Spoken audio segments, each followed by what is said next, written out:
Nós temos a palavra de Deus hoje como tema: vença os inimigos e alcance as promessas.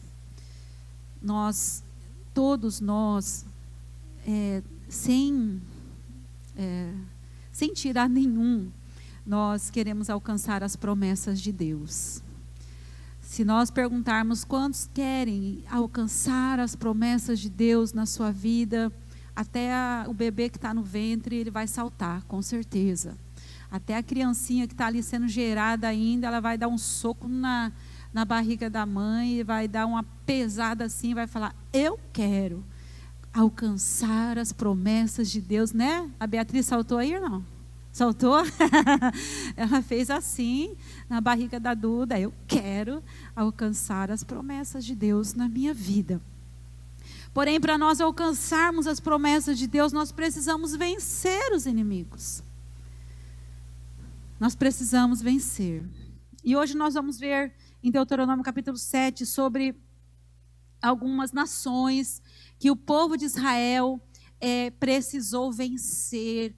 Nações bem difíceis que estavam lutando contra Israel. E lembra que nós somos o Israel de Deus. Lembra que Deus, Ele nos salvou, Ele nos resgatou, Ele nos redimiu com seu sangue. E o povo que estava sentado em trevas, viu uma grande luz e Ele nos resgatou. E hoje nós somos o Israel de Deus. Então nós, como nação do Senhor, nós precisamos vencer as nações que vêm contra nós. Reinos que lutam contra nós para nos fazer parar, para nos fazer desistir, para nos desencorajar, para muitas vezes fazer a gente retroceder. Mas Deus é por nós, e se Deus é por nós, quem será contra nós? E era Deus que estava com este povo, era Deus que estava pelejando por esse povo, contra esses inimigos. E Deus, Ele estará pelejando por mim e por você. Olha só, são aqui os inimigos e lá está você e eu. E nós podemos declarar: existem muitos inimigos a ser vencidos. Parece que estamos sozinhos, não é? Lá do outro lado, querendo vencer, querendo alcançar as promessas. E parece que estamos sozinhos, não é? Tem, às vezes, algumas horas da nossa vida, a gente se sente tão sozinho, né? Tão impotente, tão sem condições, muitas vezes, de vencer. Mas, querida, eu digo uma coisa para você: Deus é maior do que todas as coisas. E se Ele é com você, Ele vai te dar sustentabilidade para vencer. Ele vai te dar condições para vencer, não importa quão grandes sejam os inimigos. E quão extensos eles sejam, e quão numerosos eles sejam. Vamos lá, Deuteronômio capítulo 7, vamos ler do 1 ao 11. Moisés disse ao povo: o Senhor nosso Deus fará com que vocês entrem na terra que vão possuir, e Ele mesmo expulsará os povos que vocês enfrentarem. Deus estava dizendo ao povo: eu mesmo, Deus disse, eu vou estar com vocês. Eu farei com que vocês entrem na terra e que vocês possuam. E Ele mesmo expulsará os povos que vocês enfrentarem, conforme vocês forem avançando. Então aí vai... conforme vocês forem avançando. Se vocês pararem, não tem como Deus dar vitória, mas conforme vocês forem avançando, Ele vai fazer isso. Deus derrotará 7 povos, que são mais numerosos e mais poderosos do que vocês. São eles: os heteus, os girgazeus, os amorreus, os cananeus, os perizeus, os heveus e os... Nossa, quanto eus, né? Heveus e os jebuseus. O Senhor entregará esses povos nas suas mãos, e vocês os atacarão e destruirão completamente. Não façam nenhum acordo de paz com eles, nem tenham pena deles.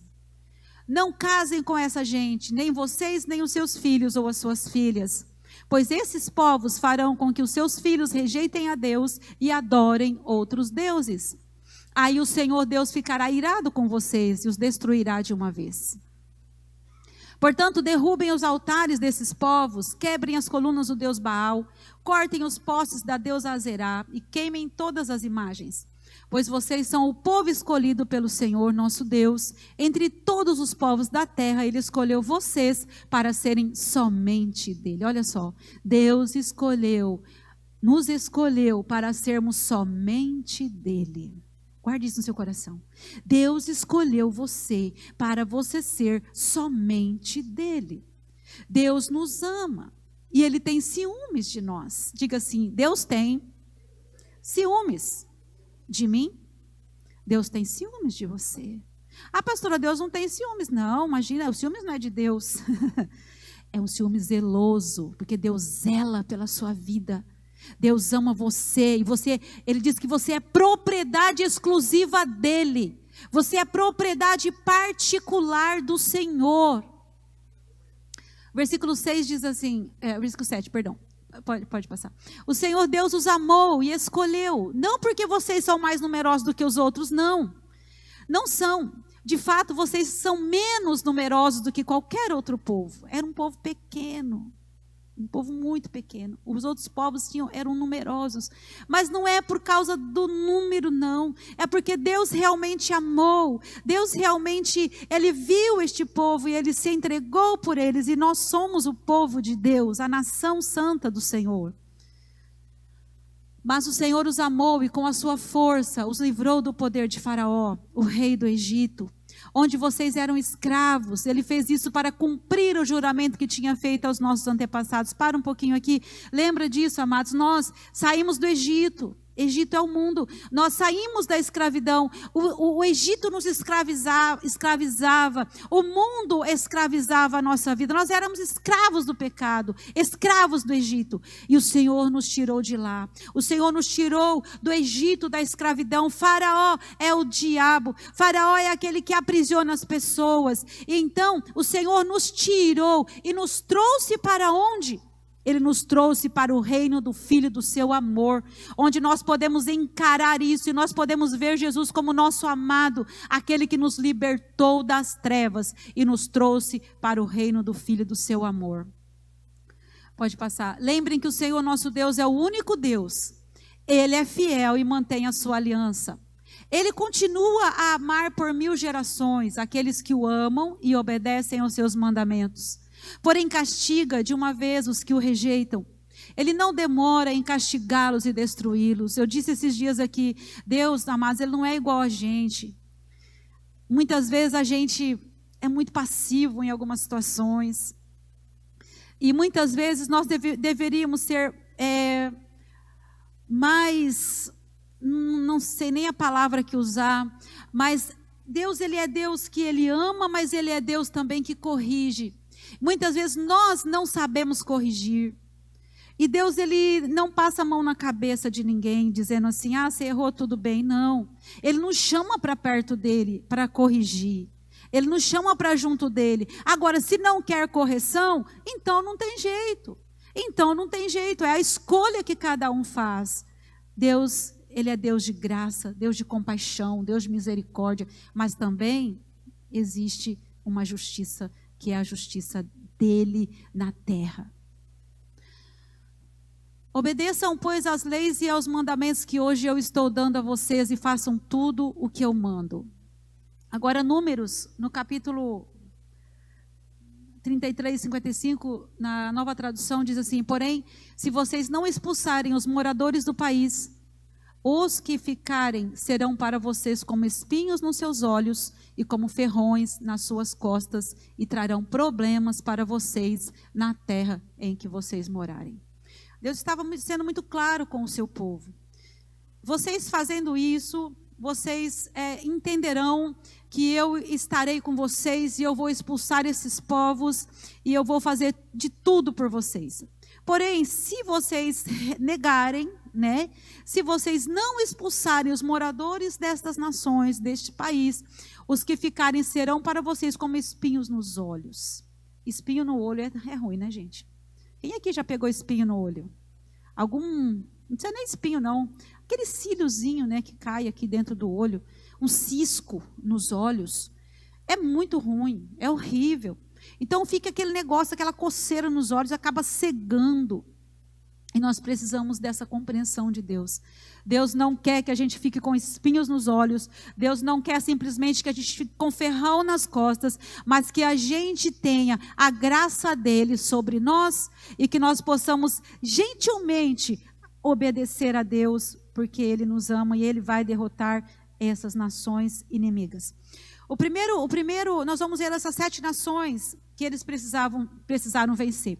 E essas 7 nações, elas têm um significado para nós, uma compreensão e como nós podemos aplicar isso na nossa vida hoje. Não é simplesmente naquele tempo, mas hoje nós podemos lidar com essas 7 nações, esses 7 inimigos que nós precisamos vencer a cada dia da nossa vida. Vamos lá, o primeiro inimigo, aqui que ele fala, a primeira nação inimiga eram os heteus. Heteus significa amizades, influências sutis e nocivas.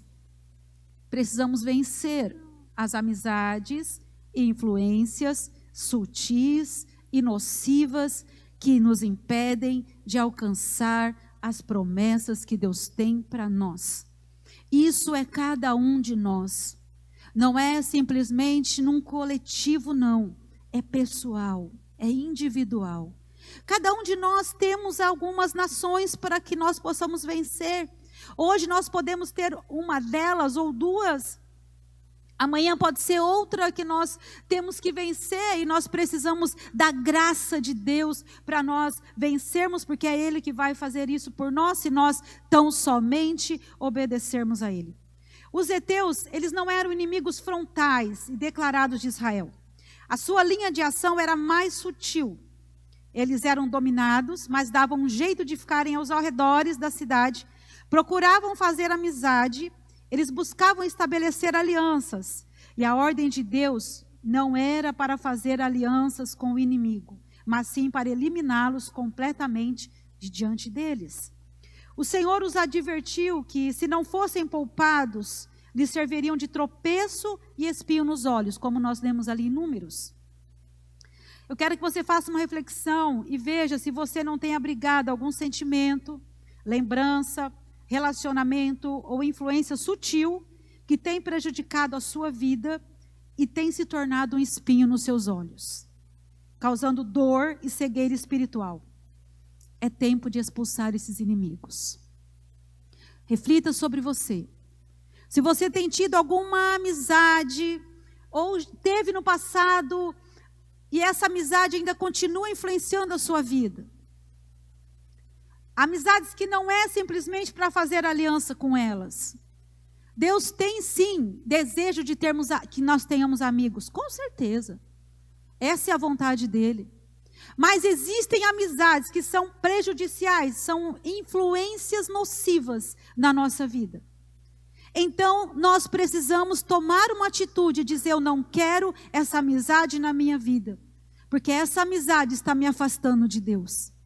Essa amizade não está me levando para o centro da vontade de Deus, mas essa amizade, ela está me levando para fora da vontade de Deus.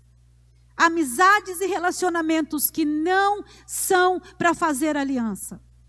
Deus disse muito bem para este povo: não faça aliança com este povo, porque vocês vão ter problemas. Não faça aliança com essas nações, pois elas serão pedra de tropeço na sua vida. Irmãos, quantas vezes a gente orienta as pessoas em questão de relacionamentos, por exemplo. Relacionamentos que são nocivos, que nós percebemos nitidamente que não vai dar certo. Um namoro prejudicial que está no começo dando errado, vai dar certo? O que começa errado vai terminar errado. Isso é fato. Isso é fato. Não dá para fazer aliança com povos de outras nações. Precisamos ter essa compreensão. Elas vão nos afastar de Deus. Nós lemos no versículo. Se vocês fizerem aliança com esses povos, seus filhos se casarem com as filhas deles, ou os filhos deles se aliançarem com as suas filhas, eles vão afastá-las do Senhor. Esses filhos vão tirar suas filhas do caminho do Senhor. Essas filhas vão afastar os seus filhos do caminho do Senhor. Isso é muito sério. E hoje nós estamos vivendo dias maus, com alianças, pessoas que não pensam que estão fazendo aliança é com o inimigo. Não tem nada de Deus, não tem temor de Deus, não tem palavra de Deus, não tem amor no coração, não tem temor de Deus, então é do inimigo.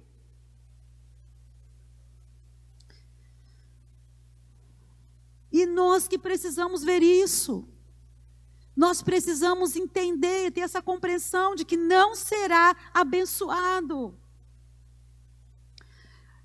Uma vez uma pessoa chegou para mim, um casal chegou para mim, não era o casal, a mulher, né, na verdade. Ela disse assim: pastora, a gente não é casado, mas a gente não quer casar no civil, mas a senhora abençoa a nossa aliança? Eu disse: o quê? O que você está me pedindo? Abençoar a sua aliança? Você não tem aliança, como assim? Que aliança é essa?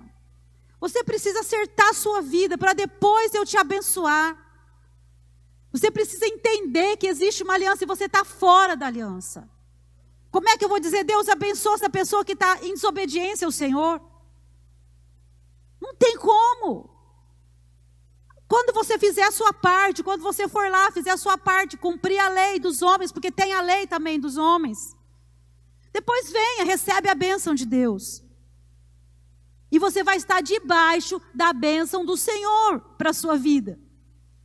Vai estar nutrido com a graça dEle, com a bênção dEle sobre você. E Ele vai derrotar os inimigos. É Ele que vai fazer isso. Mas quando você obedecer. Segunda nação, os girgazeus. Os girgazeus representam rancor, ódio, mágoa. Esse povo era um povo rancoroso. Era um povo maguento. Dá uma lá para a pessoa que está ao seu lado, vê se ela é maguenta. Maguento. Não sei nem se tem essa palavra, mas... maguento. Uma pessoa que guarda mágoa, ressentimento, rancor, ódio no coração. Jamais conquistaremos a terra que mana leite e mel. Vamos ler o versículo primeiro. Pode deixar aí, já está aí, deixa aí. Jamais, agora volta. É a Gabi que está lá? É? Ela sofre comigo, tadinha. Hebreus 12:15 fala assim: tomem cuidado para que ninguém abandone a graça de Deus. Cuidado para que ninguém se torne como uma planta amarga, que cresce e prejudica muita gente com seu veneno. Cuidado com a mágoa. Cuidado com o rancor. Cuidado com o ódio. Cuidado com essa nação inimiga, os girgazeus. Precisamos vencer esses girgazeus, para nós alcançarmos a promessa que Deus tem para nós. Deus tem promessa, querido, Deus tem promessa para você. Deus tem promessa para mim, mas os girgazeus muitas vezes querem impedir a promessa de Deus. Olha para dentro de você, veja se você tem abrigado no seu coração isso. Pode passar, Gabi. E apagou. Jamais conquistaremos a terra que mana leite e mel, se o nosso coração estiver cheio de fel. A terra que mana leite e mel é a terra da promessa. Deus está nos levando para a terra que mana leite e mel. Uma terra da promessa, a terra que Ele prometeu. Mas jamais alcançaremos essa terra se o nosso coração estiver cheio de fel. E essa palavra não é para quem não veio, não. É para você, querido. Você podia falar assim: nossa, meu Deus do céu. Aquela pessoa devia estar aqui hoje porque é para ela. Essa palavra é para ela porque ela é cheia de mágoa. Essa palavra é para o meu marido, é para a minha mulher, aquela mulher maguenta. Não, é para você. É para você. É para você fazer essa análise. Não é para ficar analisando o outro, não. É para você. Olhe para você. Veja se você tem guardado no seu coração. Querido, a mágoa, você pode até se irar. A palavra de Deus fala isso. Nós já falamos muitas vezes isso aqui. Irai-vos e não pequeis, e não deixe o sol se pôr sobre a sua ira. Porque quando você faz isso, você dá um fortíssimo apoio para o diabo agir na sua vida. Você abrigando a ira, abrigando a mágoa, abrigando o rancor, abrigando o ódio, você dá um fortíssimo ponto de apoio para o diabo agir na sua vida. Entenda isso. Vença os girgazeus, essa nação inimiga de Deus. Quando não conseguimos perdoar a ofensa que vem continuamente em nosso consciente, e isso sensibiliza o nosso metabolismo, causando insônia, depressão, hipertensão, ansiedade e, consequentemente, aumentando os efeitos das doenças cardíacas e outras. Isso aumenta as doenças. O número de doenças só aumenta quando não conseguimos vencer esta nação girgazeus. Aumento de pressão, depressão, aumento de tudo isso. Então, analise você mesmo, veja se você tem abrigado no seu coração mágoa, rancor, ódio de alguém. Reconheça isso e vença este inimigo em nome de Jesus. Terceira nação, os amorreus.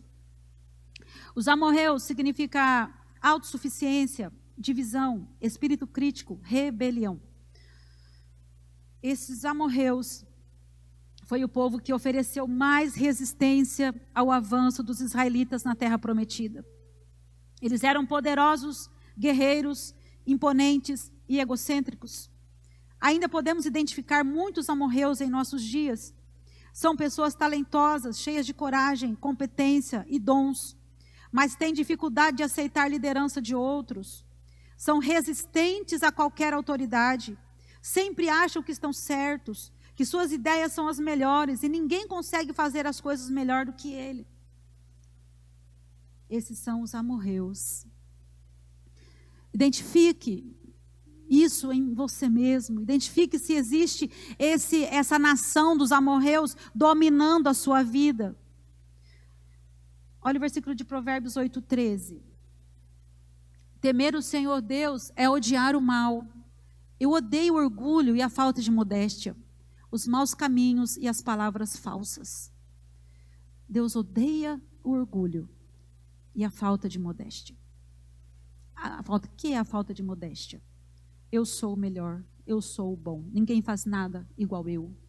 Ninguém consegue fazer o que eu faço, somente eu. Se eu sair daquela empresa, a empresa acaba. Se eu sair dessa família, essa família esmorona. Se tirar eu desse lugar, tudo acaba. Acaba não, acaba não. A única pessoa que pôde falar, sem mim nada podeis fazer, veio aqui na terra, foi morto, ressuscitou, está sentado à destra do Pai, está intercedendo por mim e por você. Ele disse, sem mim nada vocês podem fazer. Eu não sou autossuficiente. Eu preciso vencer isso. Eu não tenho essa autossuficiência. Eu dependo dele. Ele é o suficiente. Eu não sou o suficiente. Então, cuidado com a divisão, espírito crítico, com a rebelião. Tome cuidado. Isto tem destruído famílias. Esta nação tem destruído igrejas.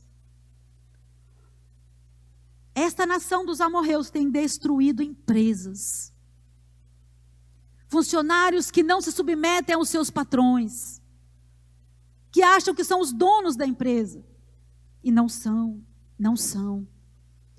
Não se sujeitam aos seus patrões. E a Bíblia fala muito bem claro isso. Fala sobre os filhos. Filhos, sujeitem aos seus pais no Senhor. Porque isso tem um mandamento e com promessa. O único mandamento com promessa. Filhos, obedeçam aos seus pais. Porque vocês terão vida longa. Vocês vão viver muito. Aí ele vai seguindo lá no Novo Testamento, na palavra de Filipenses, que ele fala assim, patrões, honrem seus empregados. Empregados, sujeitem-se aos seus patrões. Ele fala de todas as autoridades ali que são constituídas. Nós temos autoridade sobre nós. O que acontece hoje é que o aluno quer ser autoridade sobre o professor, não é isso? O aluno quer mandar no professor, no diretor da escola. O aluno chega na escola e ele quer ser o dono de tudo. Ele não tem submissão, porque ele não tem em casa. O filho que não obedece em casa, ele não vai obedecer na escola, nem professor, nem diretor, não vai obedecer ninguém. Se ele não tiver sujeito às autoridades dentro da casa dele, se ele não reconhecer a autoridade do pai, a autoridade da mãe, na casa dele, fora de casa, ele jamais vai reconhecer isso. Por isso que nós estamos vivendo dias difíceis. Nação complicada. Pessoas que estão lá em cima, complicados. Autoridades que estão acima de nós, complicados. Porque eles não aceitam autoridades. O quarto, os cananeus. Os cananeus significa prostituição, desobediência, idolatria. Nós temos em nossos templos diversas pessoas que já viveram essa fase cananeia.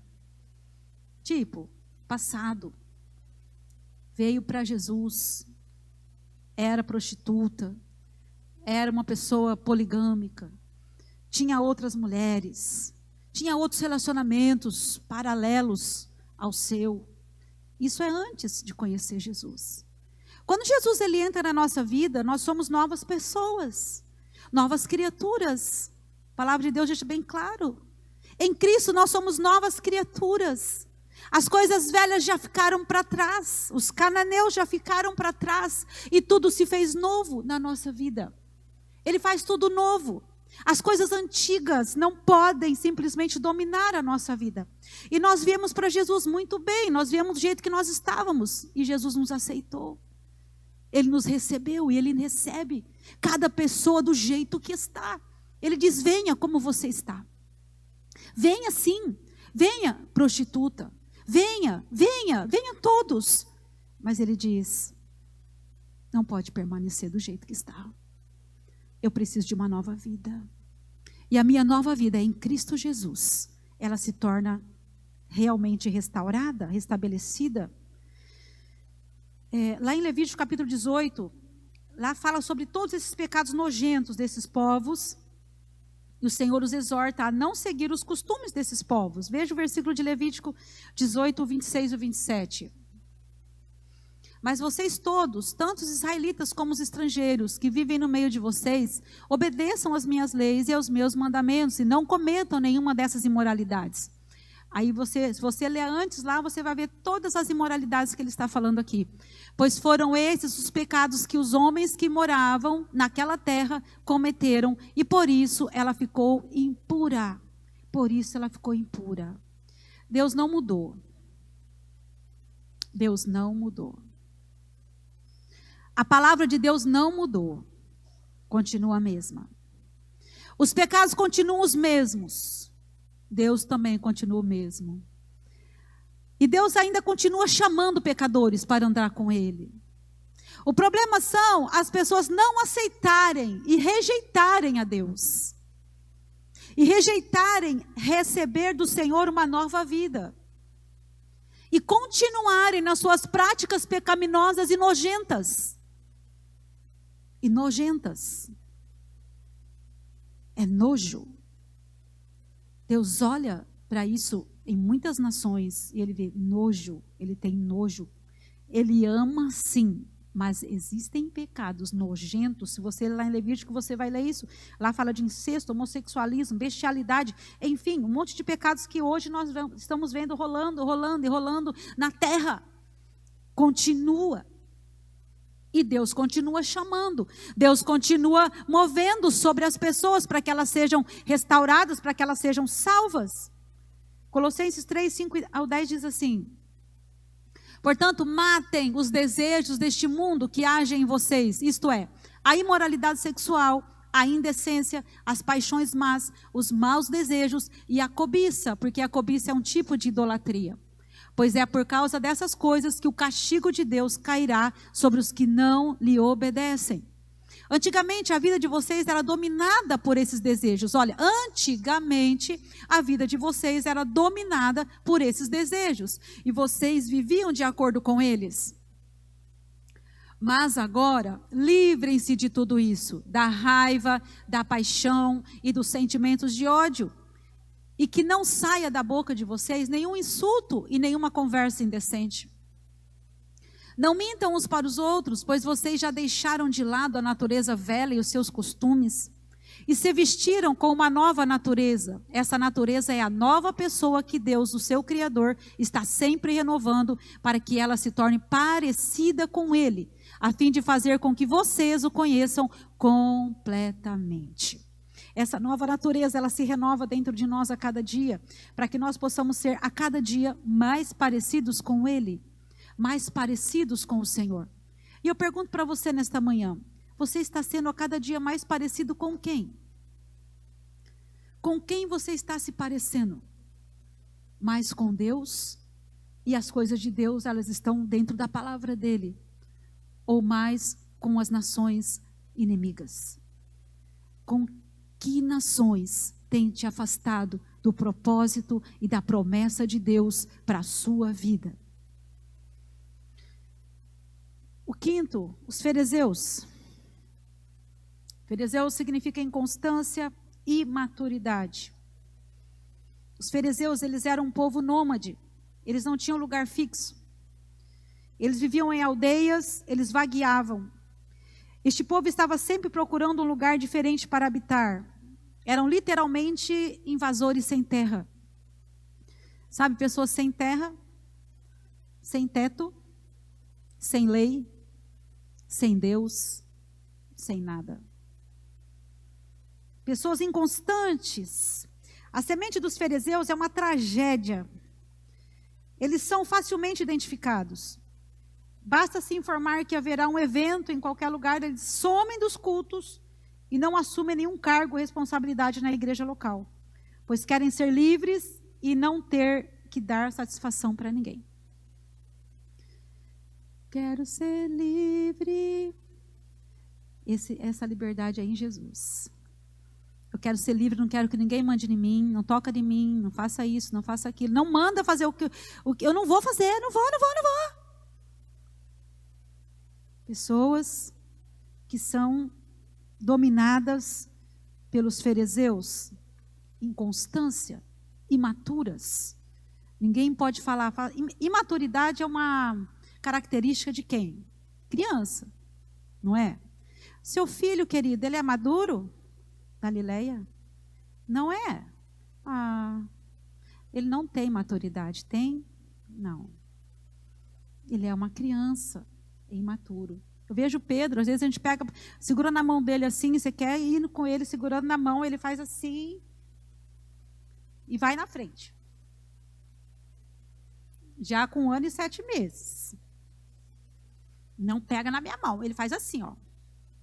Me dá a mão aqui, rapaz. Seja homem. É uma criança, é imaturo. Ele não sabe direito, ele não sabe que vai ter uma pedra, vai ter um buraco para ele cair, não. Ele vai indo. Estou podendo.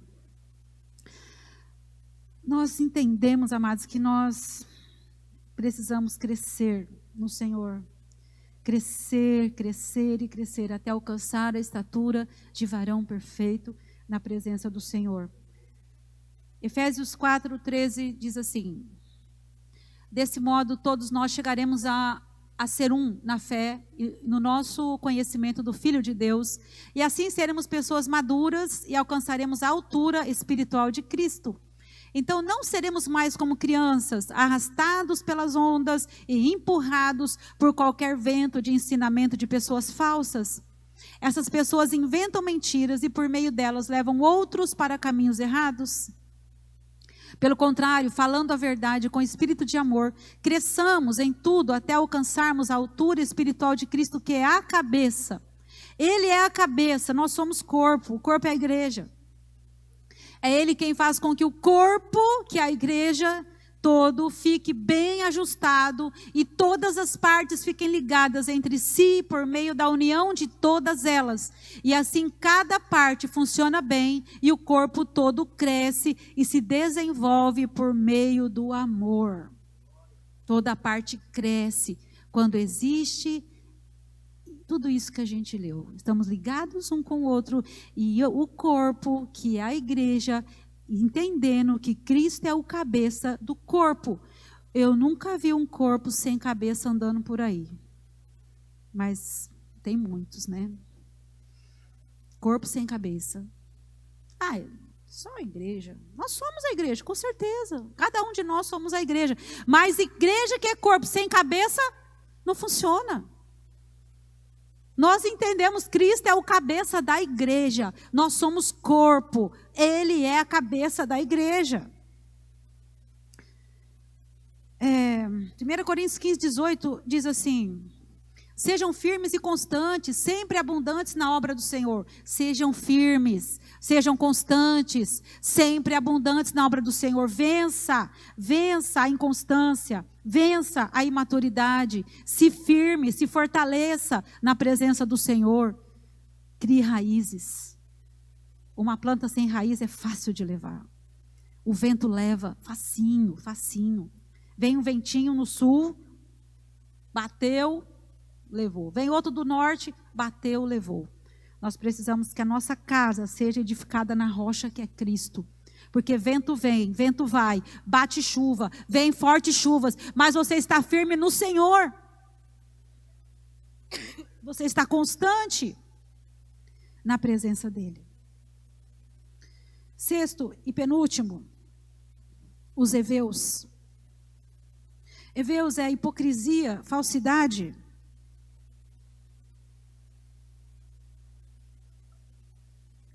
Engano.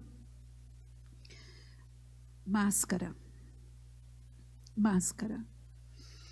Nós vemos hoje uma geração mascarada, né? Não é só da máscara que a gente usou aí na pandemia, mas uma máscara que as pessoas colocam para elas serem o que elas não são.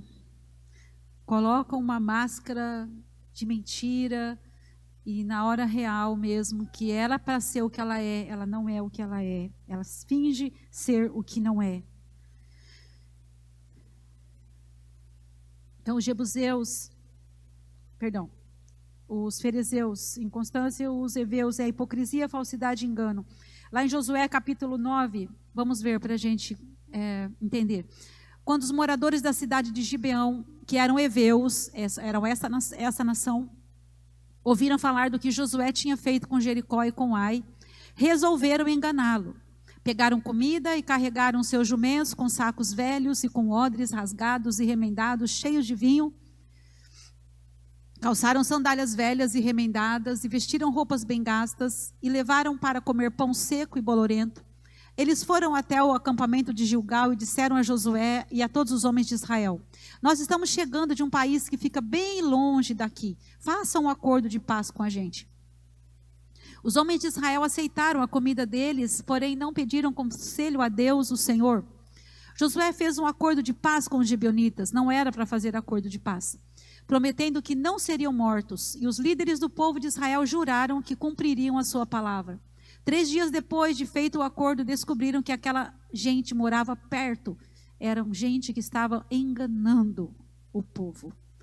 Eram enganadores, os heveus, engano, sabe? Hipocrisia. Eles faziam tudo isso. Olha 2 Timóteo 3,13.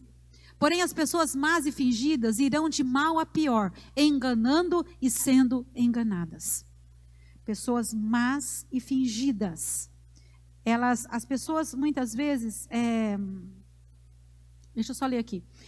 Essa parte representa o crente mascarado, que tem aparência de santo, mas vive aprontando. São enrolados, têm sempre uma justificativa para suas falhas, são infiéis nos relacionamentos, não são confiáveis nos negócios seculares. Seu caráter é tão falso e astucioso que eles acabam acreditando em suas próprias mentiras. Nós lemos no versículo que as pessoas assim, elas vão de mal a pior. Elas acabam acreditando nas próprias mentiras delas, nos próprios enganos delas. É necessário vencer esta nação. E a última nação, os jebuseus. Arrogância, terra pisada. Jebuseu significa arrogância, terra pisada, terra dura. O povo resistiu a todas as guerras e invasões com obstinação. Este povo é um povo que resistiu a todas as guerras e invasões com obstinação. Esses povos pisavam nos outros e oprimiam os mais fracos. Veja Provérbios 29:1. Quem é repreendido muitas vezes e teima em não se corrigir, cairá de repente na desgraça e não poderá escapar. Repreendido várias vezes, chamado a atenção várias vezes, mas não se corrige, não se deixa corrigir. Ninguém manda em mim, eu faço o que eu quero e acabou. A vida é minha, ninguém manda nela. Terra pisada, jebuseu, arrogância. Essa palavra de Provérbios, ela fala de uma maneira muito certa. Muitas vezes Deus, ele traz a correção para muitas pessoas. E eu imagino assim eu tenho uma convicção disso. Que Deus não deixa uma pessoa partir desse mundo sem que ela seja corrigida. Sem que de alguma forma ela receba uma exortação de Deus. Uma correção de Deus, dizendo: filho, cuidado.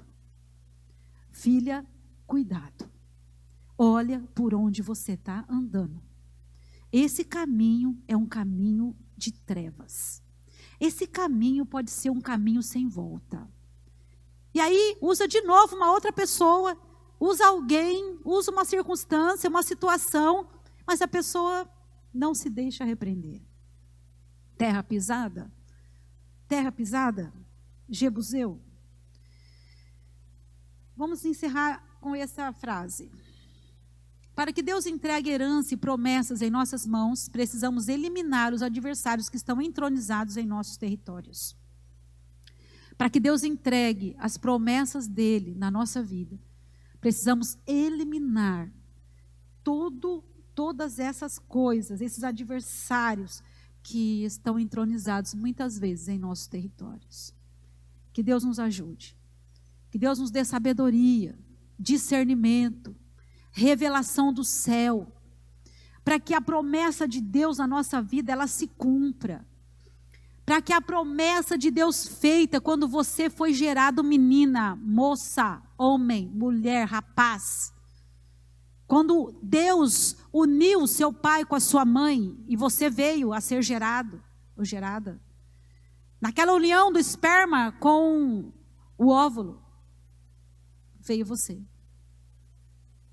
Ali Deus já tinha um plano para você.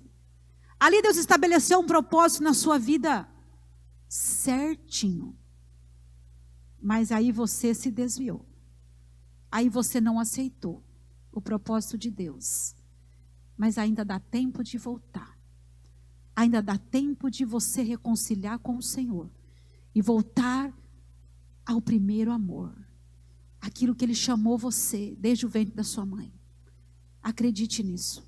Acredite no que Deus está dizendo para você. Não é palavra de Wanda, não. Não é palavra de ninguém, é palavra de Deus na sua vida. Receba isso como palavra do Senhor para você.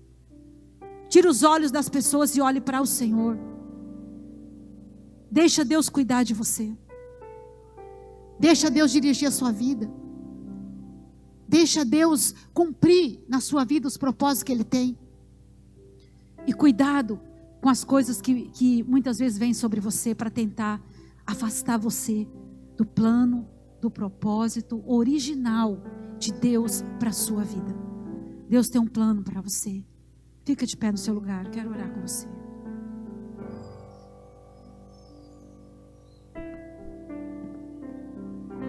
Ele é fiel em todo o tempo. Em todo o tempo Deus é bom. Deus é poderoso para liberar o cuidado sobre a sua vida, sobre o seu coração. Creia nisso. Creia nas promessas de Deus. Coloque a mão no seu coração. Ele chamou você. Ele te amou. Ele escolheu você. Você é nação santa, povo adquirido do Senhor. Um povo que vai para a terra que mana leite e mel.